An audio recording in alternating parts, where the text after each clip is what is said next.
गणधरचितं गणेन्दुभीरस्तम् अङ्गाङ्गुवाय भावे मनन्तविषयं नमस्यामि।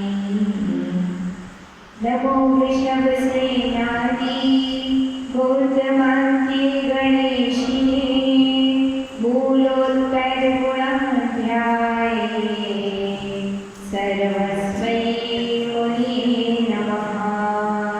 सर्वस्मै मुनिये नमः। सर्वस्मै मुनिये नमः। गुर्वः पाण्डुनो नित्यं ज्ञानदर्शननायकः चारित्रार्णवगम्भीरा मोक्षमार्गोपदेशिका। मोक्षमार्गोपदेशिका। मोक्षमार्गोपदेशिका। जय बोलिए अनंत ब्रह्म सिद्ध भगवान की। देवादिदेव विघ्नराक्षी आदिनाथ भगवान की। विघ्नराक्षी महावीर भगवान की। परम पूज्य सरिता संत गणाचार्य गुरुवर विराट सागर जी महाराज की। परम पूज्य मुनीश्वर स्वामी अध्ययन सागर जी महाराज की। अहिंसा मय जैन धर्म की। राजा शांति जय गांधी माता की।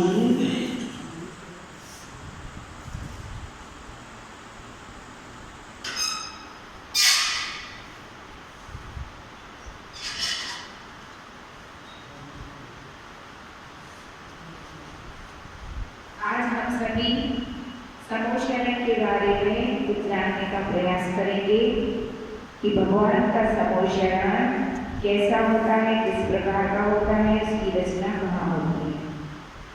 तीर्थंकर प्रभु को केवल ज्ञान होने के पश्चात मेघों की भांति बिना किसी इच्छा के अनेक ग्राम नगरों में भगवान का विहार होता है और धर्मोपदेश होता है।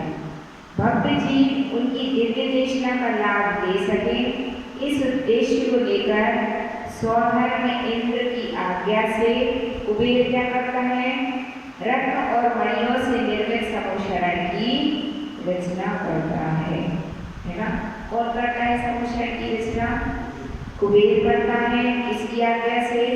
स्वधर्म इंद्र की आज्ञा से रत्नों और मणियों से खचित हुए समोशरण होता है। ठीक है। अब इसके बाद सबसे पहला प्रश्न यह है कि समोशरण किसे कहते हैं। सबसे पहला प्रश्न है ना। तो तीर्थंकर जिस सभा में बैठकर के धर्म का उपदेश देते हैं उस सभा को क्या कहते हैं? समोशरण कहते हैं। और समोशरण में की दूसरी परिभाषा देखें तो सभी जीवों को जहाँ पर समान रूप से शरण मिलती है उसको क्या कहते हैं? हाँ, चाहे पशु पक्षी हो, चाहे मनुष्य हो, चाहे देवतागण हो, किसी को भी समोशरण में जाने के लिए कोई रोक टोक नहीं है। तो समान रूप से जहाँ पर सबको शरण मिल रही है इसलिए उसका नाम क्या हो गया? समोशरण।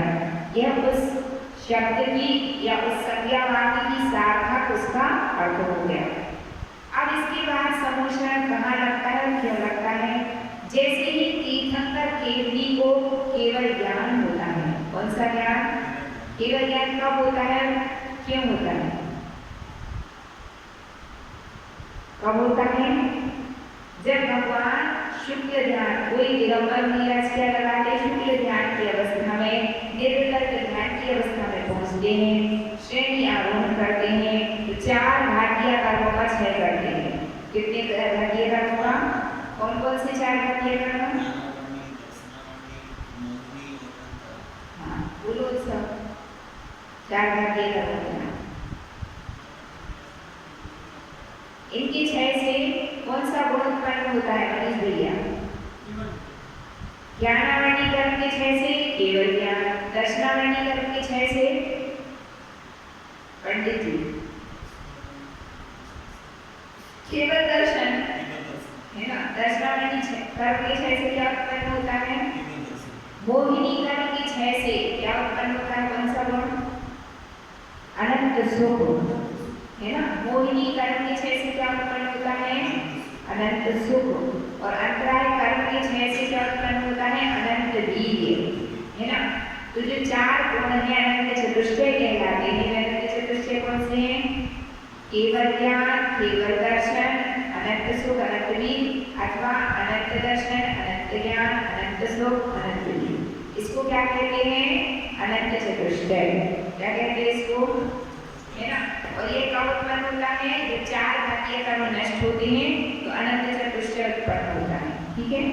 केवल ज्ञान हो गया, इसको तीर्थंकर देव को केवल ज्ञान होने के उपरांत जो भूमि तल है उससे 5000 धनुष ऊपर स्वधर्म इंद्र की आज्ञा से कुबेर क्या करता है? समूह शरण की रचना करता है। भूमि तल से कितने ऊपर जाते हैं भगवान? 5000 धनुष बहुत ऊंचा होता है। अगर भगवान की काया 500 धनुष की है तो जाना कितना है? 500 धनुष की ऊंचाई पर जाकर के क्या होती है? समूह शरण की रचना होती है। एक धनुष में कितने हाथ होते हैं? 4 हाथ। एक धनुष में कितने हाथ? 4 हाथ अथवा 6 फीट। 4 हाथ अथवा 6 फीट याद रखते हैं। ठीक है। चारों दिशाओं में समूह शरण के 20-20 हजार क्या होती है? सीढ़ियां, है ना। कितनी सीढ़ियां होती हैं? हाँ। और इंद्रनील, सबसे पहले एक बात याद रखनी है कि एक गोलाकार इंद्रनील मणि की शिला होती है। किसकी शिला होती है? इंद्रनील मणि की। नील मणि देखिए आपने? ब्लू कलर का, जैसे स्फटिक होता है ना, ऐसे ब्लू स्फटिक समझ लो, है ना। बहुत ज्यादा शाइन चमकता हुआ। और 5000 धनुष के ऊपर बहुत बड़ी शिला होती है। शिला क्या होती है? आप ऐसा समझ लीजिए बहुत लंबा चौड़ा मैदान है ना। इतनी बड़ी है इंद्रनील मणि की शिला होती है। मान लीजिए कि तीन भगवान का समूह शरण 12 योजन का है तो वह शिला भी कितनी होगी? उतनी बड़ी होगी, क्योंकि उस शिला पर ही क्या होना है? समूह शरण की रचना। तो सबसे पहली बात आपने क्या याद रखी कि पृथ्वी तल से समूह शरण की रचना कितने ऊपर होती है? कितने ऊपर? बोलो तो जब तक याद होगा। 5000 धनुष की ऊंचाई पर। और 5000 धनुष की ऊंचाई पर सबसे पहले तो बेस बनाएंगे, उसी के ऊपर बिल्डिंग खड़ी होगी। तो वह बेस क्या है? इंद्रनील मणि की शिला। क्या है वह बेस? हाँ। अब इसके बाद समूह शरण की चारों दिशाओं में 20,000 सीढ़ियां होती हैं और एक अंतर्मुख में उन सीढ़ियों पर प्रत्येक मनुष्य ऐसे चढ़ जाता जैसे कुछ श्रम ही नहीं हुआ, है ना। गिरनार जी जब बदला करते हैं तो कितनी सीढ़ियां हैं वहाँ? 11,000 सीढ़ियां, है ना। और पसीने आ जाते 11,000 सीढ़ियां चढ़ने में। और यहाँ कितनी है? 20,000। ये कितने समय में चढ़ जाती? अंतर्मुहूर्त में, है ना। जैसे एक वो सीढ़ी आती है एस्केलेटर कहलाती है, एस्केलेटर। उस पे क्या होता है? अपने आप ऊपर चढ़े जा रहा है। ऐसी ही क्या होती है?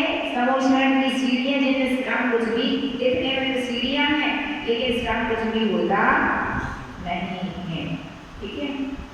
इसके बाद है प्रत्येक दिशा में सीढ़ियों से लगा हुआ एक मार्ग होता है। आप कल्पना कर लो कि पहले इंद्रनील मणि की शिला, अब चारों दिशाओं में 20,000 सीढ़ियां, ऊपर जाओ तो ये जो लास्ट वाली सीढ़ी है इसकी सीधे से लंबा क्या होता है? अंदर प्रवेश करने के लिए एक मार्ग होता है, रास्ता होता है। ठीक है। जो समूह शरण के केंद्र में स्थित गंधकुटी के प्रथम पीठ तक जाता है। अब ये रास्ता या सीढ़ी खत्म। अब ये जो रास्ता ये कहाँ तक जाएगा? पूरा गंधकुटी तक जाता है और गंधकुटी के प्रथम पीठ तक जाता है ना। तो जो गंधकुटी रहती है उसके नीचे कितने पीठ हैं? पहला पीठ, दूसरा पीठ, तीसरा पीठ, है ना।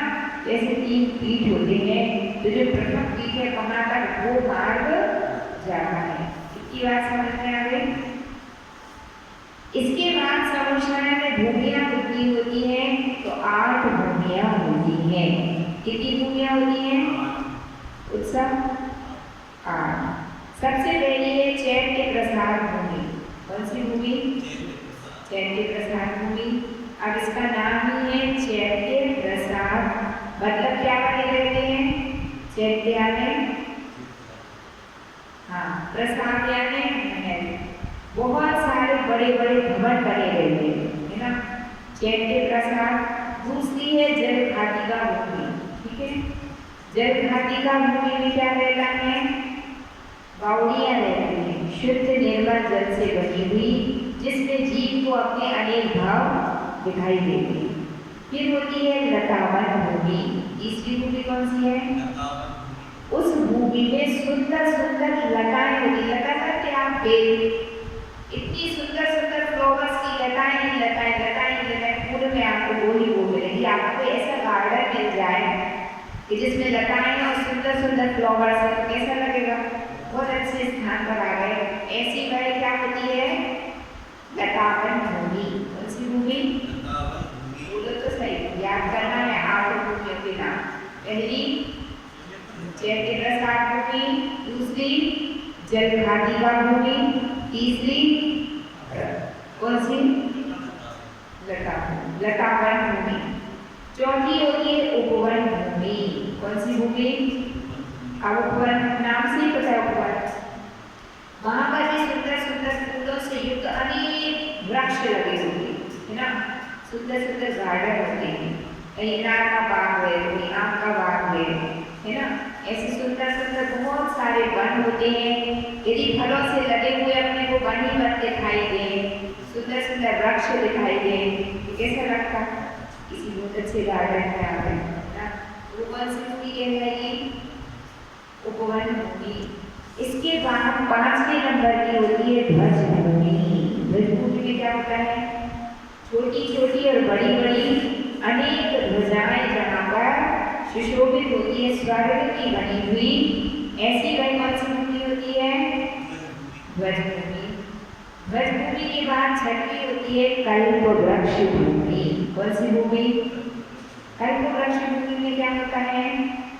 बहुत सारे कल्प वृक्ष लगे होते हैं, है ना। जिन 10 प्रकार के अपने कल्प वृक्ष पड़े हैं ना, तो वो तुर्यांग, वाद्यांग, है ना, भाजनांग, भोजनांग, ये नाना प्रकार के कल्प वृक्ष वहां पर पाए जाते। कौन सी भूमि हो गई? 7वीं होती है भवन भूमि, जहाँ पर सुंदर सुंदर 2 मंजिला, 3 मंजिला, 10 मंजिला क्या बने रहते? भवन। एक से एक आलीशान बिल्डिंग, जिसमें रुकना उसमें रुक जाओ, जिसमें रहने की इच्छा उसमें रहने जाओ। कौन सी भूमि हो गई है? उसके बाद होती है श्रीमंडप भूमि। 8वीं भूमि का नाम क्या है? श्रीमंडप भूमि। श्रीमंडप भूमि में क्या रहता है? श्रीमंडप भूमि में 12 सभाएं लगती हैं। ठीक है, सबसे लास्ट की 8वीं जो श्रीमंडप भूमि है, उसमें क्या लगती है? 12 सभाएं। अब आप कल्पना करिए, इसमें नीलमणि की राउंडेड शिला है, छोटे रूप में कर लो। ठीक है, ये हो गई नीलमणि। उस शिला के ऊपर चारों ओर क्या है? 20-20 हजार। भैया को बुला लिया सब, ये ऐसा क्या उनको क्या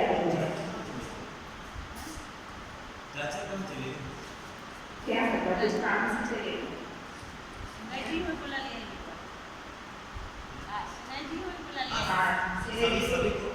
सभी लोग आते हैं। हाँ, क्योंकि ये ऐसा है ना, जब आप मेहनत कर रहे हैं तो फिर आपको उसका लाभ है। चैत्य भूमि, जलागत भूमि, जलघाटिका भूमि, जलघाटिका भूमि, लता भूमि, लतावन भूमि, उपवन भूमि, बहुत बढ़िया, ध्वज भूमि, और भवन भूमि, कल्प वृक्ष भूमि, भवन भूमि, है ना माता जी, भवन भूमि और श्रीमंडप भूमि। हाँ, बस हो गई। इसमें नहीं है, अलग से बुला रही माता जी। समोसा चलना है आपको? तो वहाँ कैसी क्या व्यवस्था है? तैयारी तो करो, सब तैयारी। समोसा का पकड़ चल रहा है। भाव ना भाव तैयारी करो, मंडप भूमि में अब आपको याद करना, प्रवचन नहीं जाएंगे, है ना। चैत्य प्रसाद भूमि, पहली भूमि कौन सी है? तो सुनो ना, चैत्य प्रसाद भूमि पहली कौन सी है? चैत्य प्रसाद, बोलो तो सही, ठीक है ना। चैत्य प्रसाद भूमि में क्या रहती है? चैत्य वृक्ष आदि पाए जाते हैं। दूसरी है जलखातिका भूमि, जिसमें क्या होती? बावड़ियाँ सुंदर निर्मल जल से भरी हुई, जिनमें मनुष्य को क्या देखते हैं? अपने सभी भाव दिखाई देते हैं। फिर पंडित जी लतावन भूमि में क्या होता है? लताएं रहती हैं, सुंदर सुंदर लताएं, जैसे बाहुबली में भगवान ऊपर लगी थी लता, हाँ, ऐसी सुंदर सुंदर लताएं होती हैं, सुंदर सुंदर फ्लावर्स लगे रहते हैं। हाँ, बहुत फूल लगे रहते हैं, हाँ, पिंक, येलो, रेड। बहुत सुंदर। फिर इसके बाद उपवन भूमि, वन भूमि में क्या होता है?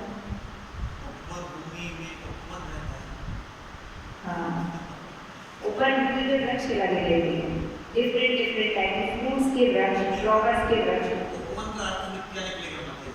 उपवन होता है, उपवन किसे कहते हैं आप बताइए? उपवन का मतलब होता है गार्डन, है ना। जैसे अपन किसी गार्डन में जाते हैं तो उसमें ट्री लगे रहते हैं, है ना। जैसे आम ट्री लगा है, मैंगो ट्री लगा है, हाँ, अंगूर के वृक्ष लगे हैं, है ना, अनार के वृक्ष लगे नाना हैं। प्रकार के वृक्ष, हाँ, उपवन भूमि। इसका आगे ध्वज भूमि, ध्वज भूमि, हाँ, ध्वज भूमि क्या? कल्पवृक्ष भूमि, हाँ, कल्पवृक्ष के बाद भवन भूमि, भवन भूमि के बाद श्री मंडप भूमि। हाँ, इधर बैठे, हाँ, याद करवाना है पूरे समझना। और आगे आओ पंडित जी, समुद्रण के सिगरेट पर कैसा बताओ? जहाँ पर सभी जीव एक साथ बैठते हो, कोई मतभेद ना हो, जहाँ पर सभी जीव, हाँ, जहाँ पर क्या पेलवानी समुद्रण पढ़ा गया आज, हाँ, इसीलिए बुलाया नहीं, छुट्टी में बुलाते, न्यू विषय चल रहा है। सुनो, सबसे पहले समुद्रण की परिभाषा, ठीक है। सेकंडली ध्यान से सुनना। तीर्थंकर जिस सभा में बैठकर धर्म का उपदेश देते हैं उसे क्या कहते हैं? समोषण, पहली परिभाषा। अथवा जहाँ पर सभी जीवों को समान रूप से शरण मिलती है उसे क्या कहते हैं? है ना, तो भेदभाव नहीं रहता, समान रूप से शरण मिलती है, इसको क्या कहते हैं? समोषण कहते हैं। अथवा तीर्थंकर जिस सभा में बैठकर धर्म का उपदेश देते हैं सभा क्या कहलाती है? समोषण सभा, ठीक है। अब आपको पूरा समोषण याद करवाना है, इसलिए मैं आपको बुलाया। तो जैसे कि किन्हीं मुनिराज को, तीर्थंकर देवनी को, है ना, तीर्थंकर मुनिराज को आत्मज्ञान पूर्वक शुक्ल ध्यान के द्वारा श्रेणी आरोहण पूर्वक 4 घाटिया कर्मों के क्षय के द्वारा अनंत चतुष्टय प्रकट होता है, वैसे ही केवल ज्ञान होते ही मुनिराज पृथ्वी तल से कितने धनुष ऊपर जाते हैं? 5000 धनुष। कितने धनुष ऊपर? 5000 धनुष ऊपर जाते हैं। और वहां पर इंद्र की आज्ञा से कुबेर क्या करता है? समोषण की रचना। और समोषण की रचना में सबसे पहले क्या होता है? तो 5000 धनुष ऊपर जाकर सबसे पहले एक इंद्रनील मणि की शिला होती है, बहुत बड़ी। कौन सी मणि की? हाँ, हाँ,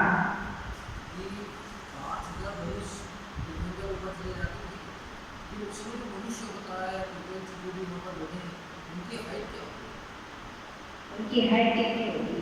यदि आदिनाथ भगवान के समय के मनुष्य हैं तो उस समय हाईएस्ट जो हाइट रहती है आदिनाथ भगवान की 500 धनुष की थी, है ना। तो उस समय के अन्य मनुष्यों की किसी की 500 धनुष भी होती है, किसी की 400 भी होती है, किसी की 100 भी होती है, किसी की 50। जैसे एक मिनट एग्जाम्पल, वर्तमान में अभी सबसे ज्यादा हाइट वाला मनुष्य कौन है? तो 11 फीट 12 फुट तक की तो हमने उसमें देखी है, विदेश की कोई जो मिस वर्ल्ड वगैरह है उनकी 12 फुट तक की हाइट, हाँ 12 फुट तक की हाइट की फोटोज देखी है ना। हाँ, वर्तमान तो अपन इसको हाईएस्ट हाइट मान लो। 9 फीट तक के तो आर्मी अपने भारत में भी देखते रहे है ना, इतने लंबे, तो ये हाईएस्ट मान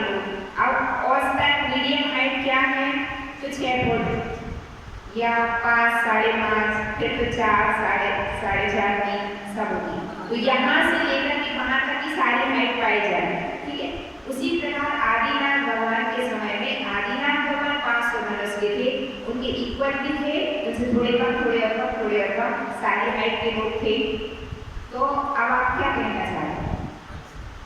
तो 5,000 धनुष ऊपर चले, हाँ 5,000 धनुष इंटू 4 फीट का एक धनुष है ना, कितने का 4 फीट का एक धनुष कितने फीट का? एक धनुष में 4 हाथ होते हैं, 6 फीट होता है। 6 फीट, 4 हाथ। एक धनुष में 6 फीट होता है, 6 फीट।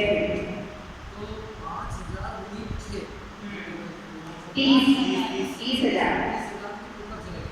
हाँ और जो उसमें आदिनाथ भगवान के समय उत्कृष्ट आयु वाला मनुष्य है वो 3,000 फीट का, 3,000 फीट का, 3,000 और 30,000, 10 गुना ऊपर भगवान में गए, है ना।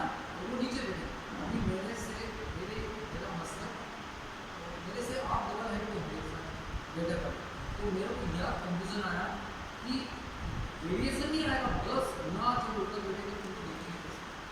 हाँ पंडित जी, इन्होंने इसके आगे एक चीज और पढ़ाई थी कि जो इंद्र नीलमणि की शिला है वो 5,000 से ऊपर रहती है और समोसरण की चारों दिशाओं में 20-20 हजार सीढ़ियाँ होती हैं। तो अभी समोसरण सीढ़ियाँ तो चढ़ रहे हैं, तो सीढ़ियाँ चढ़ के ऊपर पहुँचना है। हाँ अब वही थोड़ी काम हो गया। नहीं कोई बात नहीं, अच्छा लगे आपने, क्योंकि आपने तो सुने नहीं था इसलिए। अब हम वही तो बता रहे हैं, 5,000 धनुष पे उसने इंद्र नीलमणि की शिला ली और वह शिला कितने योजन की होगी? आदिनाथ भगवान के समय 12 योजन, तो महावीर भगवान के समय 1 योजन, क्योंकि उनका समोसरण 1 योजन का था और इनका 12 योजन का। 12 योजन का क्यों था? हाइट ज्यादा थी मनुष्यों की, इसलिए 12 योजन का था। यहाँ हाइट कम थी, इसलिए 1 योजन का काम चल गया, है ना। मनुष्य तो जितने वर्तमान स्वामी के समोसरण में थे उतने ही मनुष्य आदिनाथ के में थे, कम ज्यादा नहीं थे, है ना। मनुष्य की संख्या तो इक्वल रहती, क्यों इक्वल रहती? क्योंकि असंख्यात देव देवियां होते हैं, तो देव देवियों की संख्या देखी जाए तो असंख्यात वर्तमान हमारे स्वामी के समोसरण में भी असंख्यात महावीर, है ना। त्रियंच मनुष्य संख्यात थे तो वो दोनों जगह थे, संख्या तो समान है प्रवचन सभा में बैठने वालों की, लेकिन हाइट यदि ज्यादा होगी तो स्पेस ज्यादा लगेगा, है ना। 12 योजन का उनका समोसरण था और इनका कितना था? 1 योजन का, ठीक है। साइंटिफिक बात बताओ क्या? साइंटिफिक क्या कि आदिनाथ भगवान के समय इतनी हाइट और अभी इतनी, वो छठे काल में इतना हो जाएगा लास्ट में, ये क्यों हुआ? वो जैसे कल परसों हमने एक सवाल की उसका समझ सीखा था कि मीना लड़की ने पूछा ना कि भैया आपने कहा कि ये आदिनाथ भगवान चलने लगे तो 3 कलाम में अपन ये पानी नापने, हाँ समझ सीखा कितना बड़ा होगा। तो मैंने वैज्ञानिकों का जो पढ़ा था उसने कहा कि जैसे जैसे समय गुजरने जा रहा है वैसे वैसे सारी चीजें सिकुड़ती जाती हैं, पृथ्वी की सिकुड़ रही है, मनुष्य की सिकुड़ रहा है, सब सिकुड़ रहा है। तो जिसका वो कहते हैं डायनासोर, ये डायनासोर इतना बड़ा अब देखो सिकुड़ने का, सुनो हमारी बात, जो एक मिनट पढ़ेगी, सिकुड़ने का जो आपने सिद्धांत बतलाया ये तो विज्ञान ने आज खोज की है, लेकिन हजारों वर्षों पूर्व जब हमारी स्वामी की दिव्य देशना खुली थी उन्होंने बोला था कि अवसरपणी काल चल रहा है। अवसरपणी काल किसे कहते हैं? अवसरपणी काल की परिभाषा है जहाँ बुद्धि, आयु, बल, हाइट काल के अनुसार घटती जाती है, उसको अवसरपणी काल कहते हैं। कौन सा काल चल रहा है? अवसरपणी काल के अनुसार घटने की, आयु भी घटेगी, बुद्धि भी घटेगी, बल भी घटेगा, हाइट भी घटेगी, सब चीजें घटना ही है, उसी का नाम अवसरपणी काल, समझ गए ना। तो अब साइंस तो बहुत बड़ी चीज जानता है, सिर्फ डायनासोर को जानता है, लेकिन हमारे तीर्थंकर को बहुत कुछ जानते थे। तो उन्होंने क्या कहा, अब काल पंचम जैसे जैसे आगे बढ़ेगा तो आज जो मनुष्यों की विशुद्धि है आगे आने वाले समय में विशुद्धि और क्या होनी है? बढ़नी नहीं है, घटनी है। ज्ञान अपन कहते अरे उस पंडित की बुक को मैं सुधारूंगा, उस आचार्य के वाक्यों को मैं सुधारूंगा, क्या सुधारेगा? जो प्राचीन आचार्यों ने लिख दिया उनसे बुद्धि का क्षेत्र तुम्हारा ज्यादा कोई नहीं सकता, घटनी है। बुद्धि क्या होनी है? घटनी है, आयु घटनी है, बल घटना है और प्लस परिणामों की विस्मृति भी क्या होनी है, निरंतर सब घटने ही है। अगर बढ़ना होता तो अवसर परिकार नहीं कह जाएगा। ठीक है, क्लियर? जैसे सुना है कि मतलब भगवान के समूह में कितना भी आदमी आ जाए, यदि आ जाए सब बन जाते हैं, मतलब अपने यहाँ बन जाते हैं। आपने छोटा बड़ा तो सबका समान समझना होना चाहिए। बहुत अच्छा प्रश्न किया आपने कि जागो सब ये बात मतलब कही जाती है कि भगवान के प्रभाव से समुद्र में सब जीव एक दूसरे को कम जगह होने पर भी, क्योंकि 12 योजन में भी असंख्यात जीवों को अगर हाइट उनकी हाइट और हेल्थ के हिसाब से दिखाएं तो बनेंगे, थोड़ी असंख्यात की संख्या बहुत होती है। फिर कैसे बन जाते? ये समुद्र का चमत्कार है ना। लेकिन वह बात तो आपकी ठीक है, वो देवों की अपेक्षा से कह दी गई है। समुद्र में ऐसा महात्म भी होता है, परंतु फिर भी हाइट का तो ध्यान रखा जाता है ना। मनुष्य की जैसी हाइट रहती है उसके अकॉर्डिंग ही सारी चीजें बनाई जाती हैं, नहीं तो वो बेढंगा दिखेगा। कितना चाहिए ना, यदि अपन उसके अनुपात में नहीं बनाए, मतलब अनुपात में नहीं बनाएंगे तो कैसा दिखेगा, उतना व्यवस्थित नहीं दिखेगा। क्योंकि मनुष्य तो सारे कितने हैं, 500 धनुष के हो या छोटे छोटे, तो जैसी हाइट इत्यादि रहती है उसके अकॉर्डिंग ये चीज बनाई जाती है ना। भले से उसमें असंख्यात जीव बैठ जाते हैं, वो देवगति की देवों की अपेक्षा से कथन कर दिया गया है, परंतु सब कुछ बनता तो किसके अनुसार है, हाइट के अकॉर्डिंग ही होगी। जितनी भी बिल्डिंगें बनेंगी, पर्वत पहाड़ रहेंगे, है ना, जिस समय की मनुष्य की जितनी हाइट है उसके अकॉर्डिंग ही सारी वस्तुएं वहाँ पाई जाती हैं। ठीक है, तो इंद्र नीलमणि की सभा, नीलमणि की शिला पर समोशरण मतलब वो पत्थर है। जैसे आपने यहाँ बिल्डिंग बनानी है तो ये टाइल्स वाला पत्थर, ये इतना एरिया आपने लिया, हमारे लिए इसमें बिल्डिंग बनानी है, ठीक है ना। तो आपने पत्थर का बनाया, दुकान का है, नीलमणि का। उसके बाद फिर अभी बहुत हाइट पे हमने जो भूमि तैयार की है, 5000 धनुष पे की है, जिसमें आपने बिल्डिंग तैयार करनी, तो अब नीचे से तो बहुत ऊंचे है, तो फिर भी सीढ़ियाँ लगाई, कितनी लगाई, 20,000 सीढ़ियाँ, 4 दशा, ठीक है। तो 4 दशाओं में जो 20,000 सीढ़ियाँ लगती हैं, उन सीढ़ियों को पार करने में कितना टाइम लगता है, एक अंतर्मुख में। जैसे कि मॉल में जाते हैं जब अपन, तो वहाँ एक एस्केलेटर रहता है, सीढ़ी, अपन खड़े हो डायरेक्ट ऊपर, तो लगता तो सीढ़ी चढ़ रहे हैं लेकिन सीधे ऊपर। तो वैसा ही क्या रहता है, समुद्र की सीढ़ियाँ चढ़ने में किसी को कोई श्रम नहीं होता। यह भी समुद्र का ही महात्मा होता है, क्षण भर में तो व्यक्ति नीचे से ऊपर पहुंच जाता है। क्योंकि यदि ऐसा ना हो तो 11,000 प्रकार की सीढ़ियाँ चढ़ने में पसीने आ जाते, समय भी बहुत लगता है। तो व्यक्ति एक बार जाएगा वंदना करने तो नमस्कार भगवान, अब तो नहीं आ पाऊंगा समुद्र में दोबारा, है ना। इसकी सारी सुविधाएं उपलब्ध हैं, पैर रखो और ऊपर, है ना।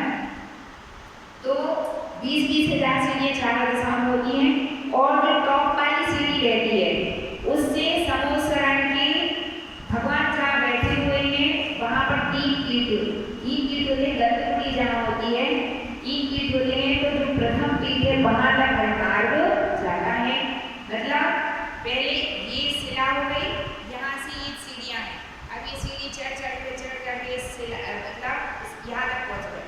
यहाँ पहुँचने के बाद फिर ये 4 दिशाओं में से लंबा मार्ग चलते जाओ 4 दिशाओं, और वो कहाँ तक जाएगा, जहाँ तक भगवान बैठे वहाँ तक जाएगा, ठीक है।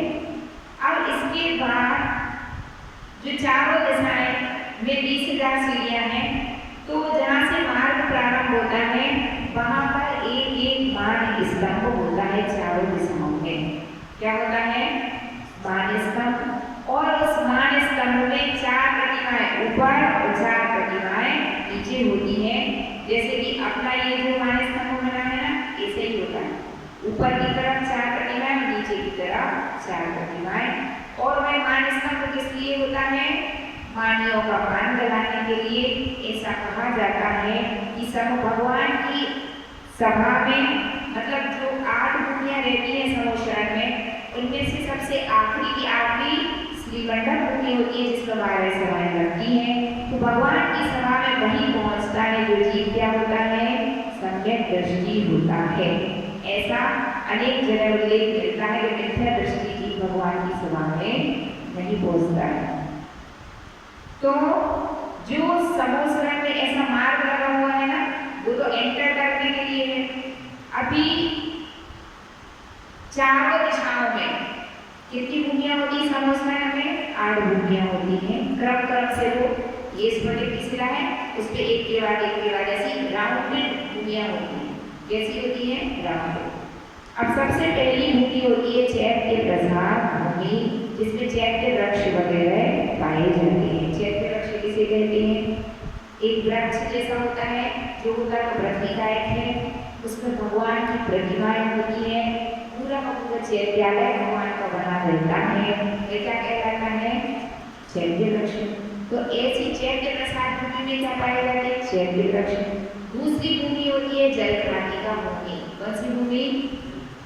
जिसमें सुंदर सुंदर वाटिकाएं होती हैं, जिन वाटिकाओं में निर्मल जल भरा रहता है और जिनमें अपने अनेक भाव जीव को 3 भाव दिखाई दे जाते हैं। ठीक है।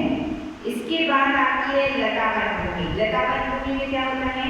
एक भूमि पार करी जिसमें अपन को चैत्य वृक्ष मिले, दूसरी पार करी जिसमें सुंदर सुंदर निर्मल जल से वो सब घूम लिया और आगे बढ़े तो अब तीसरे नंबर पर क्या मिली? लतावन भूमि। उसमें सुंदर सुंदर बेल लताएं लगी रहती हैं, कलर कलर के फ्लावर्स होते हैं, पिंक, रेड, ब्लू, है ना। उसके बाद लतावन भूमि की बात होती है उपवन भूमि। उपवन किसे कहते हैं? जिसमें बहुत सारे ट्री लगे होते हैं, है ना। नीम ट्री, मैंगो ट्री और अंगूर का वृक्ष, अनार का वृक्ष, चीकू का वृक्ष, ठीक है, और सुंदर सुंदर फ्लावर के वृक्ष, है ना। ऐसे बहुत सारे लगे हुए गार्डन जैसा होता है, वो क्या कहलाएगी? उपवन भूमि। उपवन भूमि के बाद 5वें नंबर पर होगी ध्वज भूमि, जिसमें छोटी बड़ी अनेक प्रकार की भुजाएं होती है। कौन सी भूमि कहलाती है? ध्वज भूमि। ठीक है। 5वें नंबर की 6वीं है कल्पवृक्ष भूमि, जिसमें 10 प्रकार के कल्पवृक्ष पाए जाते हैं। आप जो मांगो वो मिलेगा। जैसे कोई व्यक्ति दर्शन करने आया समोसरण, आपको ये सब दिख रहा है, उसको बहुत अच्छा लग रहा है, कल्पवृक्ष भूमि में पहुंच गया, भाजनाथ भोजनाथ तो इस प्रकार से अनेक प्रकार के क्या रहते हैं? कल्पवृक्ष। किसी से कुछ मांगो, किसी से कुछ, उसी में उलझ जाता है ना, और अंदर जाना भूल ही जाता है कि मुझे भगवान के पास में जाना। तो यदि व्यक्ति पूरा समोसरण घूमे तो उसकी पूरी जिंदगी भी जो 7 पृथ्वियां है ना, 8वीं तक तो पहुंच ही नहीं पाता। 7 भूमियों में उसकी पूरी लाइफ भी निकल सकती है, इतना वहां पर घूमने को देखने को होता है। कहाँ पर? समोसरण में। तो कितने लोग तो वही घूम के अब चलो टाइम हो गया वापस चलो, है ना। तो इसके बाद होती है 6वें नंबर की कल्पवृक्ष। 7वीं है भवन भूमि। भवन भूमि में बहुत बड़े बड़े भवन होते हैं, सुंदर सुंदर, एक से एक सुंदर, है ना, बड़ी डिजाइन वाले, जैसे खंबे रहते ना, सुंदर सुंदर डिजाइन वाले खंबे और दीवारें, ऐसे निर्मित बहुत सुंदर रत्न और स्वर्ण से खचित ऐसे सुंदर भवन होते हैं। फिर होती है 8वें नंबर की श्री मंडप भूमि। तो ये सब व्यक्ति ने क्या किया? घूम फिर के फिर वो यदि सम्यक दृष्टि जीवे तो कौन सी भूमि में पहुंच जाएगा? श्री मंडप भूमि में पहुंचेगा। और श्री मंडप भूमि में क्या रहती है? स्फटिक मणि की 16 दीवारों से विभाजित 12 कोठे होते हैं। स्फटिक की कितनी दीवारें होती हैं?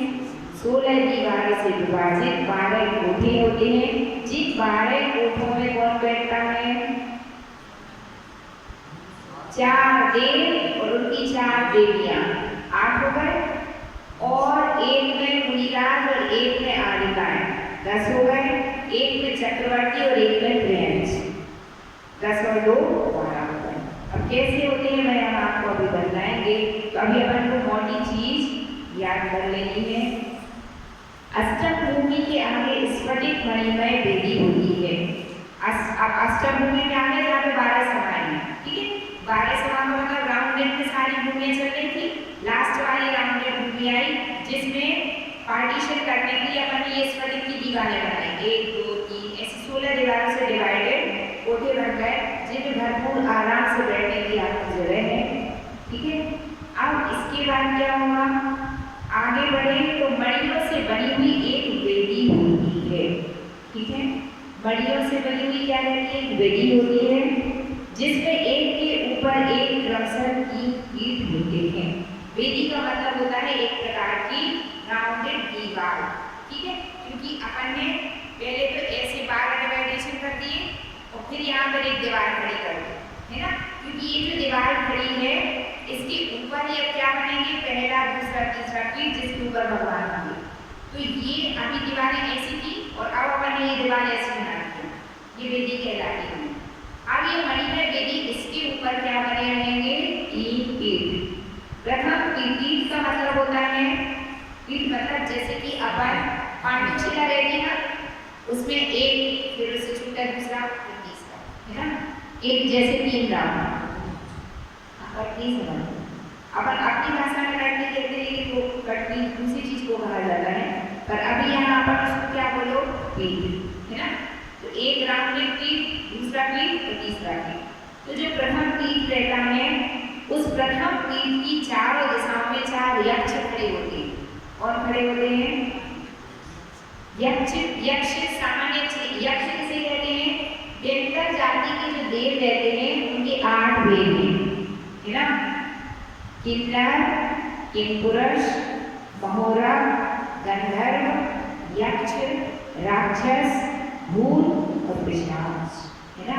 ये 8 हैं तो देव, लेकिन कौन से देव हैं, व्यंतर देव। कौन से देव हैं, तो किन्नर, किंपुरुष, महोरा, गंधर्व, यक्ष। 5वें नंबर का जो होता है यक्ष होता है। अब जो 8 प्रकार के व्यंतर हैं इन सभी के इंद्र होते हैं। क्या होते हैं इन सभी के, तो जो यक्षों में सर्वश्रेष्ठ होता है वह क्या कहलाता है, यक्षेंद्र। यानी यक्षों का जो इंद्र यानी उनका राजा जो रहता है सभी यक्षों का, वो जो इंद्र रहता है प्रथम पीठ पर चारों दिशाओं में 4 कौन खड़े होते हैं, यक्षेंद्र, है ना। कहते हैं भगवान के यक्ष और यक्षिणी, है ना। तो चारों दिशाओं में 4 यक्षेंद्र खड़े हुए हैं और अपने सिर पर क्या लिए रहते हैं, वो धर्म चक्र। आपने देखा होगा गोल गोल आड़ी जैसी बनी रहती है, आपने फोटो में देखा है, एक देव ऐसे सिर पे लेकर के बैठे खड़ा हुआ है, तो वो कौन से पीठ पर खड़ा है, प्रथम पीठ पर। तो अब आपको ध्यान रखना है ना, कौन से पीठ पर खड़ा है, प्रथम पीठ की चारों दिशाओं में 4 यक्षेंद्र होते हैं। आगे बढ़ते हैं, द्वितीय पीठ पर सिंह, बैल आदि की चिन्ह वाली ध्वजाएं होती हैं। द्वितीय पीठ पर क्या होती है, ध्वजाएं होती हैं, ध्वजाएं ध्वजाएं ध्वजाएं ध्वजाएं लगी रहती है। कौन कौन सी, सिंह, बैल आदि की चिन्ह वाली। अष्टमंगल द्रव्य और धूप घट आदि शोभायमान होते हैं। अब आप देख लीजिए कि धूप घट कहाँ रखे हैं, यहाँ पे कोई धूप घट जला दे तो अरे विख्यात हो गया, विख्यात हो गया, क्या विख्यात हो गया, समोसरण की दूसरी पीठ पे रखे रहते धूप घट।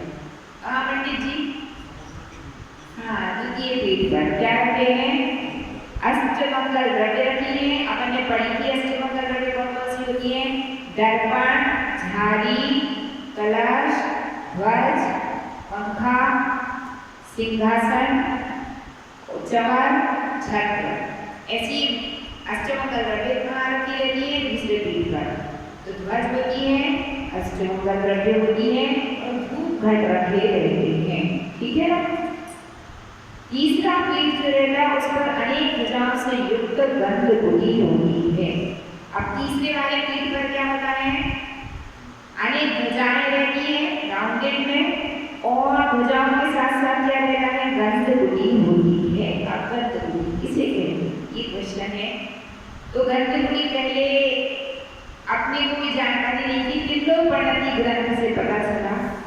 जब इनसे हम पढ़ रहे थे सोमन कुमार जी जोशी से, उन्होंने बताया कि गंध गुड़ी किसे कहते हैं, जहाँ पर भगवान बैठे, मान लीजिए कि ये भगवान बैठे हैं, तो जैसे ये भगवान जाकर बैठे हुए हैं तो थोड़ा उनके इतने दूर से, मतलब हमारे नीचे से लेके यहाँ से लेके ऊपर ऊपर और सिर से भी थोड़ा सा ऊपर तक यहाँ तक, ऐसा चौकोन एक बॉक्स रहता है। मतलब वो रियलिटी में किसी चीज का बॉक्स नहीं होता, मतलब धूप का होता काल्पनिक हमने एक ऐसा राउंड बना दिया। उतना एरिया ऐसा होता है जिसमें इतनी जबरदस्त खुशबू होती है। गंध का मतलब होता है स्मेल, और स्मेल कैसी, बहुत खुशबू, इतनी खुशबू लाखों करोड़ों फूल यदि एक स्थान पर रख दिए जाए तो कितनी स्मेल आएगी उसकी।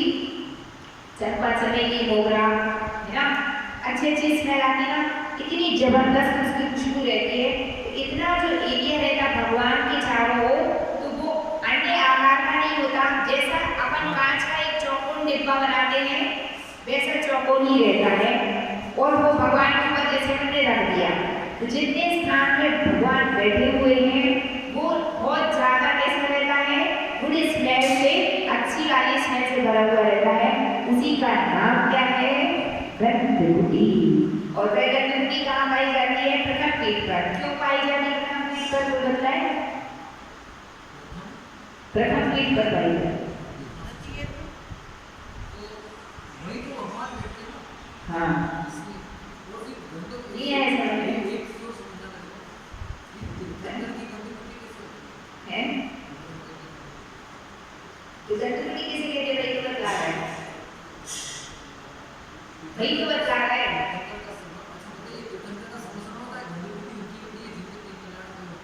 नहीं, इसी में तो आप कंफ्यूज जल्दी तो बतला रहे हैं। क्या बतला रहे हैं, गंधकुटी तो जिसको केवल ज्ञान हुआ, बिना गंधकुटी, गंध का मतलब क्या है, गंध का मतलब है स्मेल, गुड स्मेल, है ना। और भाई जो केवल ज्ञानी बनेगा सबके साथ होगी वो वाली गुड स्मेल, है ना। वो जहाँ जाएंगे मतलब इतनी तीव्र खुशबू होगी कि सामान्य मनुष्य उसको सहन ही नहीं कर सकता। मतलब कोई भी व्यक्ति भगवान के सामने खड़ा नहीं हो सकता, अगर खड़ेगा तो उसकी मृत्यु हो जाएगी, है ना। यद्यपि समोसा में किसी की मृत्यु नहीं होती, क्यों हो जाएगी, क्योंकि अपन के अंदर अपनी जो नाक है इसमें इतना सहने की शक्ति नहीं है। जैसे अपन के पास इतनी जबरदस्त स्मेल ही नहीं होती कि सहन नहीं कर सके, यदि अपनी सहन शक्ति से ज्यादा खुशबू में अपने को रख दिया जाए तो आप सहन नहीं कर पाओगे, और एक समय सीमा के बाद आपकी मृत्यु हो जाएगी, है ना। एक समय सीमा के बाद आप भरपूर सहन करोगे और बहुत ज्यादा हो गई ना तो उससे भूखे आपकी मृत्यु हो जाएगी, है ना। जैसे उन्होंने हमें एक एग्जाम्पल दिया था पवन कुमार जी जोशी ने, कि एक बार उनका बेटा कहीं घूमने के लिए गया तो वहां पर कम से कम 100 प्रकार के फ्लावर्स थे उस गार्डन में जहाँ वो गया। तो बोला कि 2 घंटे के अंदर तो ऐसे चक्कर आने लग गए, मतलब वो गंध सहन नहीं हो रही थी अपने से। तो जब वर्तमान में ऐसे गार्डन में किसी विदेश के स्थान को बताया था तो मतलब आपसे सहन नहीं हो रही, वो इसमें चक्कर आने लगे, खुशबू इतनी जबरदस्त। तो जो 3 लोगों के नाथ हैं, जिनका इतना अतिशय पुण्य है, जिनके पास अकेले बल है, उनके पास वो स्मेल भी कैसी होगी, वो हाई पावर वाली, उनका हर काम हाई पावर वाला, शक्ति भी हाई पावर की है, सुख भी अनलिमिटेड है। सुख इतना है कि अनंत सुख है, ठीक है। शक्ति भी इतनी है कि कितनी है, अनंत शक्ति। तो वो स्मेल जो है उसको वो ही सहन कर सकते, इतनी शक्ति है। यद्यपि अन्य इंद्रियों का काम नहीं चल रहा है क्योंकि 4 बातें करनी है, लेकिन फिर भी वो मैक्सिमम चीज किसके पास पाई जाएगी, जिसके पास उतना पुण्य होगा। तो गंधकुटी कहते किसे हैं, आपकी कल्पना में जो गंधकुटी है उसको गंधकुटी नहीं कहते।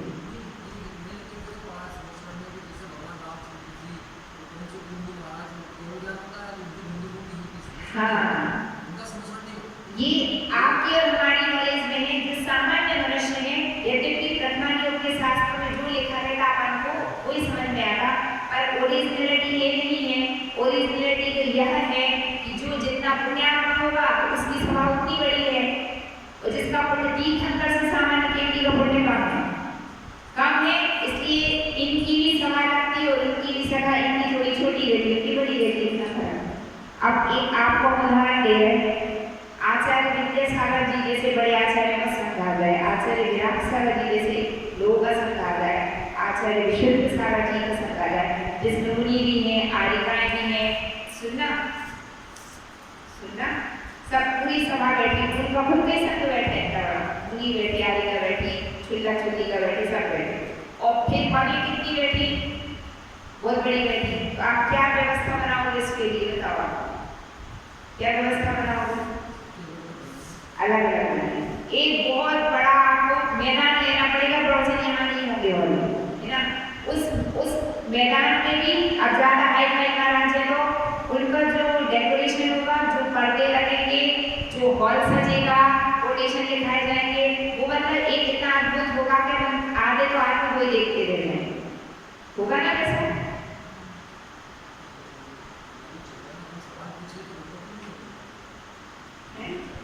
नहीं ठीक चलिए, एक मिनट पहले आप हमारे सुन लीजिए, ठीक है। अब इसके बाद कोई छोटी मोटी माता जी आए और उनके प्रवचन बताए, थोड़े से लोग हैं, ज़्यादा भीड़ भी नहीं, मान लो 2-3 माता जी आ रही हैं, हम बैठ गए अपने आप बैठ गए, अब कितनी व्यवस्था बना हुआ, ज़्यादा नहीं बनाओ। तो अब जो बड़े लेवल की चीज़ है उसका नाम हमने क्या दे दिया, समोशना, और जो छोटे लेवल की चीज़ है उसको नाम हमने क्या दे दिया, गंधकुटी। नाम नहीं, ये गंधकुटी सबकी होती है, तीर्थंकर केवली की भी होती है, बिना गंधकुटी के कोई केवली नहीं होते। गंधकुटी तो तीर्थंकर की भी है और गंधकुटी तो सामान्य केवली की है, गंधकुटी सातिशय केवली की भी है, गंधकुटी उपसर्ग केवली की भी है, गंधकुटी सबकी है, रूप केवली की भी है गंधकुटी। क्योंकि गंधकुटी कहते किसे हैं? जो मल्टी फ्लावर्स से भी ज़्यादा अच्छी स्मेल से युक्त भगवान के चारों जो बाउंड्री पाई जा रही है, जिसके अंदर भगवान है, भगवान उस सुगंध के बाहर नहीं होते, उसके अंदर ही होते, उसका नाम गंधकुटी है ना। जो आप समझते हो गंधकुटी किसे, उनके साथ जो सभा चल रही है उसका नाम गंधकुटी, उसका नाम गंधकुटी। गंधकुटी तो सिर्फ कितनी चीज है, ये भगवान बैठे, इनके चारों ओर जो स्मेल वाला पोर्शन है, अतिशय सुगंध से युक्त जो चारों ओर का जितना राउंडेड पोर्शन है उसका नाम गंधकुटी है, समझ गए। और उस गंधकुटी में भगवान बैठे रहने का मतलब यह है कि उनका प्रथम पीठ, चारों ओर प्रथम पीठ में ध्वजाएं, बीच में भगवान का कमल सिंहासन, जिस पर उनको बैठना, उससे भी चारों ओर वो बैठे हुए हैं, और जहाँ वो बैठे हुए वो एरिया पूरा राउंडेड, मान लो कि सिंहासन से ले लो, सिंहासन से लेकर पूरा ऊपर तक गंध से भरा हुआ है, उसका नाम गंधकुटी है। वो तो हर केवली के साथ रहेगी, है ना। अब उनकी सभा अलग अलग रहती है, तीर्थंकर की 12 सभाएं लगती हैं, और जो सामान्य केवली हैं उनके संग में कौन होता है, तो एक सामान्य केवली का वरांग चरित्र में हमने वर्णन पूरा पढ़ा। तो एक राजा के उद्यान में आके एक अनंत वीर साहब कोई केवली है, वो विराजमान हुए, तो भगवान तो अपने कमलासन पर जैसे रहते वैसे बैठ गए, और उनके चारों तरफ कौन था, उनके संग में सब रिद्धिधारी मुनिराज थे। किसी को कोई सी रिद्धि प्रकट हुई, किसी को कोई सी, ऐसे मुनिराज थे बहुत सारे उनके संग में। और जितने दर्शनार्थी राजा और उसके साथ जो प्रजा दर्शन करने आई, उनके श्रावक, बस उनकी सभा की जो एक गार्डन में बन गई, और गार्डन में बहुत सारी पत्थर की शिलाएं थी, वृक्ष थे, नदियाँ बनी है, तो एक एक शिला पे जाकर सब मुनिराज अलग अलग स्थानों पर बैठ के ध्यान कर रहे हैं, और सब रिद्धियों से संपन्न। किसी के पास शैलोत्सवी रिद्धि, किसी के पास सर्वोषधी रिद्धि, ना, ऐसी अलग अलग रिद्धियों से युक्त मुनिराज बैठे हुए हैं, और भगवान गंधकुटी में बैठे। गंधकुटी मतलब स्मेल से युक्त कमल के सिंहासन पर भगवान विराजे बस, और उनकी जब दिव्यदेशना खेलती है तो जितने लोग रहते हैं सुनते हैं। और समोशरण पूरी हाई फाई चीज हो गई, जिसमें 12 सभाएं लग रही हैं, असंख्यात देव देवी आ रहे हैं, यहाँ पे देव देवी आ भी सकते, कोई जरूरी नहीं कि आए, राजा और उसकी प्रजा भी बैठ के सुन रही है प्रवचन। इतना फर्क रहता है, बाकी कोई फर्क नहीं होता। और जो एग्जाम के नाम ये बराबर फिट होता है, आचार्यों का संघ है तो पब्लिक अलग होगी, और सामान्य कोई न्यायालय आ जाए तो उनका सिंपल रहता है, बस इतना जितना हमें यहाँ फर्क इतना उतना ही उसमें और इसमें फर्क है। अब गंधकुटी किसे कहते हैं, तो गंधकुटी में तो तीर्थंकर भी हैं और गंधकुटी के सामान्य भी है। आप समझ रहे हैं? तो ये अब क्या बोलूँ, क्लियर हो गया? आप कुछ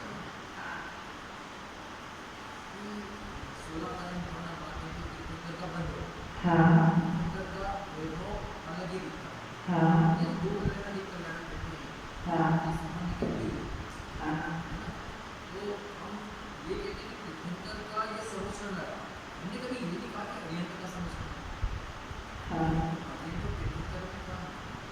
नहीं, अरिहंत का अरिहंत प्रभु का भी कहते हैं, इनकी जगह ऐसा कहते हैं अरिहंत का समोषण भी कहते हैं, है ना। देखिए हम यहाँ पे बताया है फर्क क्या है। अब आप कुछ भी कहो, चाहे अरिहंत का समोषण कहो, चाहे तीर्थंकर का समोषण कहो, उससे फर्क कुछ भी नहीं पड़ता है। आपको जो जिसका पुण्य ज्यादा होगा, जो हाई फाई है उसका हर काम हाई फाई है, और जो सामान्य उसका सब काम क्या है, सामान्य है। तो अरिहंत प्रभु का समोषण मतलब आपका कहने का मतलब जो सामान्य केवली है उनका समोषण नहीं कहलाता।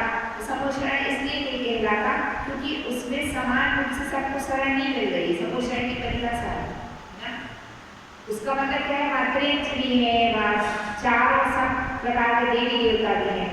तो जितना कोई तीर्थंकर के आगे झुक रहे हैं तीनों लोग, उतने सामान्य केवली को जितनी पकड़े मिल गई थी, है ना।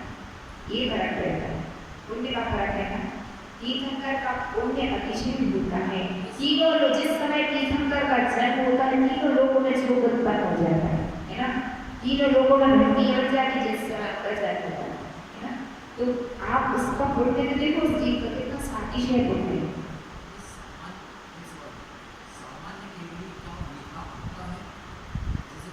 हाँ होता है ना, सामान्य केवली का व्यवहार होता है, तीर्थंकर केवली का भी होता है।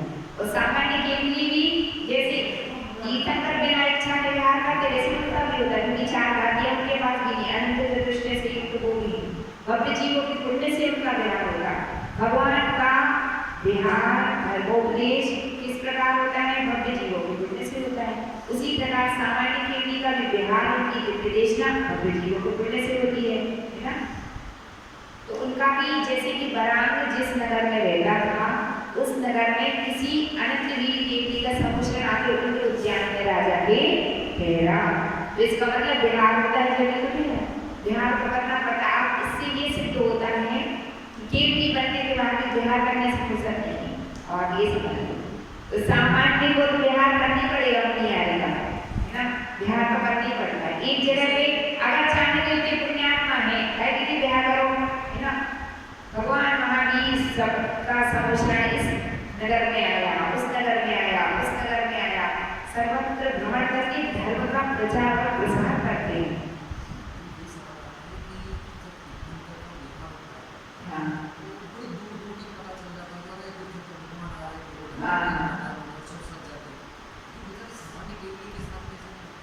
ये सामान्य केवली का भी ऐसे होता है। जैसे आप तो सामान्य केवली की बात कर रहे हो, यदि एक मुनिराज भी बिहार करके आते तो आसपास के 10 गांव को खबर लग जाती कि महाराज आ रहा है, महाराज आ रहे। क्यों? एक गांव के बाद दूसरे गांव में व्यवस्था सामान्य, दूसरे के बाद तीसरे को, तीसरे के बाद और बड़े आचार्य आ रहे हैं, मान लो आचार्य वरिष्ठ आ रहे हैं, तो किसी को पता नहीं चलेगा। 100 गांव वालों को पता चल जाएगा, तो फिर केवली तो केवली है, उनका पता किसको नहीं चलेगा, नहीं चलेगा। हाँ एक भी मुनि आ रहे हैं तो भी तुम्हारे दिमाग से यदि वो गुजर रहे हैं, दुकान सबको खबर लगे, कौन से महाराज है, कौन के संग के हैं, अच्छा कितने दिन थे, आप देख, अच्छा तो अगले वाले को व्यवस्था बनाए, फिर अच्छा हमारे गाँव में फरवरी तक आ पाएंगे, है ना। तो वो माइंड सेट करके रखना, व्यवस्था बनानी है। उसी प्रकार के लिए आएंगे तो वहाँ पर हाँ उनका कोई भाव इसलिए नहीं होता, मन ही नहीं होता। भाव किससे होते हैं? भाव मन की निमित्त से होते हैं, और भाव मन होता है ही नहीं, है ना। जब कोई घातीय कर्म को क्षय कर देता है ना, तो भाव मन क्या हो गया, समाप्त। केवल अष्टपापी का द्रव्य मन बचता है, क्योंकि शरीर है तो आंखें, नाक, कान सब है, पूरी इंद्रियां हैं, लेकिन इंद्रिय के विषयों का कुछ भी उपयोग नहीं है। क्यों? क्योंकि मोहिनी कर्म नष्ट हो जाता है। इंद्रियों की प्रवृत्ति में कौन सहायक है? कर्म का राजा कौन है? मोहिनी मन। सब डिस्टर्बेंस करने वाला कौन है?